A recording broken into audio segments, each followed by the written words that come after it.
Hey, happy potters. It's Denise from Dark Star Pottery. I have a really quick kiln unload for you today.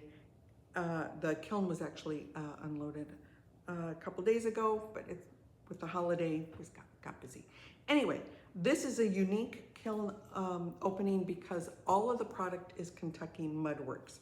I've got some new to me clay speckled turtle that I used, and then a couple of the different Kentucky Mudworks glazes. So here we go.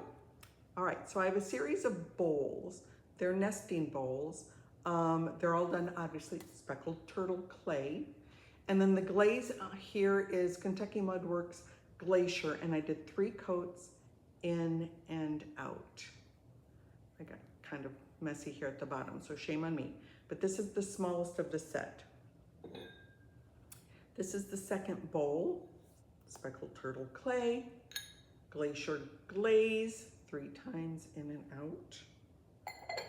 And then the biggest bowl, which is, I mean, not humongous, right? But my plan with these nesting bowls was that maybe they should be called stacking bowls.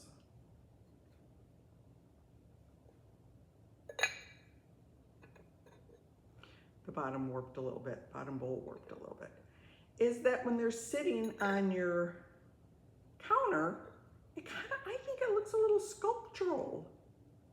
You got the beautiful texture from the speckled turtle clay, you've got the speckles showing through the glaze, and I don't know, I kind of think I like this. It needs to be perfected. We're not sitting perfect, which is fine. I mean, it's handmade pottery, right? But that bottom bowl to get out of round a little bit. I think I'm going to play with these shapes a little bit more, but I like that because if it's out in your kitchen, you could leave it on the counter, and it's this is a very rustic look, but I don't know. I think that's nice. So this actually ends up being more teacup size. It barely hits 8 ounces. I don't know what happened. And then of course, you know, I pushed it out of shape when I put the handle on. This is a new handle shape for me. It's comfortable. I don't know. I'm not sure if I like it or not, but speckled turtle clay. And this is 3 times Tortuga. That's Kentucky Mudworks Glaze Tortuga, inside and out. I love this. I think it very much reminds me of Mako's Cenote. I mean, obviously the specks are coming through from the clay, but I like that. It's a nice surface, no defects. Teacup. Next is a coffee mug, and what I did with this one was I did a surface decoration using the speckled turtle clay and little appliques. And then what I did was I glazed them. No, I waxed them before I glazed 3 times Kentucky Mudworks glaze, which is glacier, like on the bowls, 3 times in and out. And I really like this this decoration technique. I wish I would have pulled the design more into the belly of the mug, but I really like that. It's very tactile. I mean, it's smooth. There's no roughness, but yeah, I like that. I might do more of that. There we go. Here is a mug, speckled turtle clay.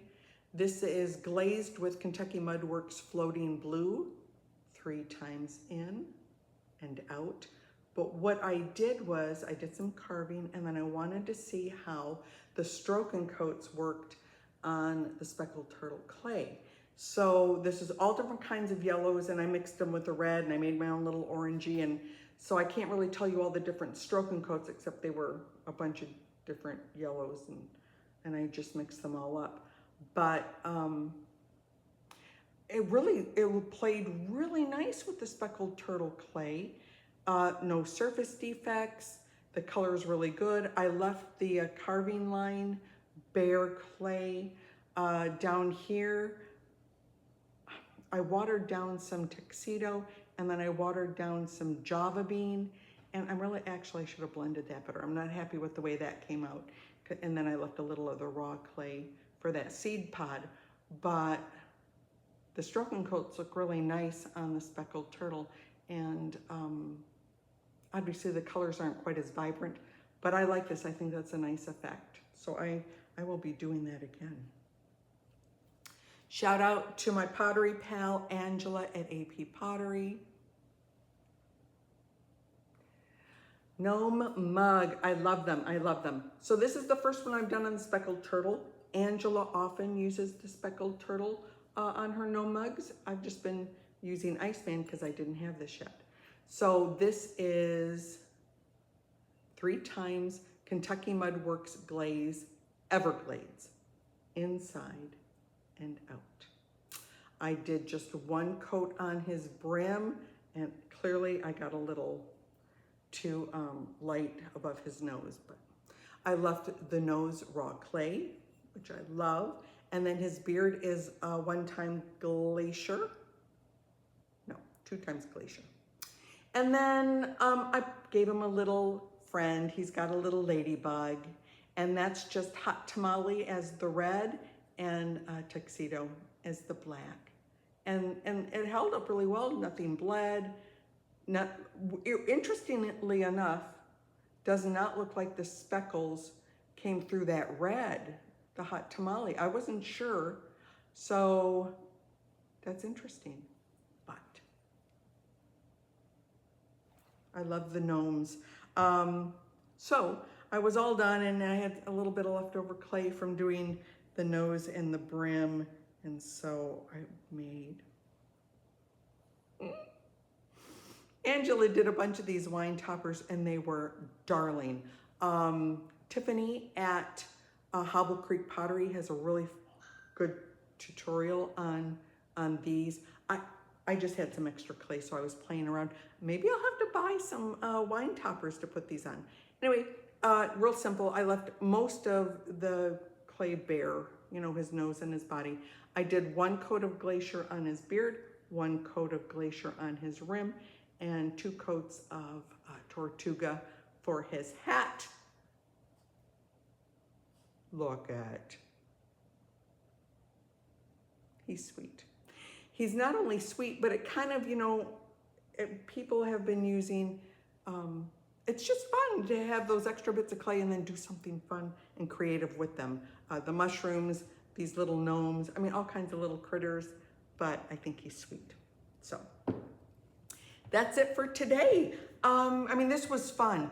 I love Kentucky Mudworks Iceman. I use that pretty much exclusively. I did get some of the Kentucky Mudworks brown bear clay. I have not opened that bag yet, but that's going to be the next test. And I do have a couple of the other Kentucky Mudworks glazes that we'll try and kind of see how they interact with maybe some of the other commercial glazes too. I haven't mixed them. I mean, you know, maybe a little bit of oat. It almost looks like there's oatmeal on the top of this, but you know, how would this work under Honey Flux? Or what if we combined it with, you know, olive float, you know? So I'm gonna play around with that a little bit, but so I appreciate you watching. I hope you guys had a good holiday weekend, and appreciate you watching. If you've subscribed, thank you. Appreciate that. If you haven't, maybe consider it. I would really appreciate that as well. You know, hit the like button if you like what you're seeing. Hit the notification bell if you want to be notified when the next video comes out. And if you have any questions or comments, you can leave them down below it. And really, again, I appreciate y'all being here with me. And go out, make it a great day. Do something fun. And we'll see you next time.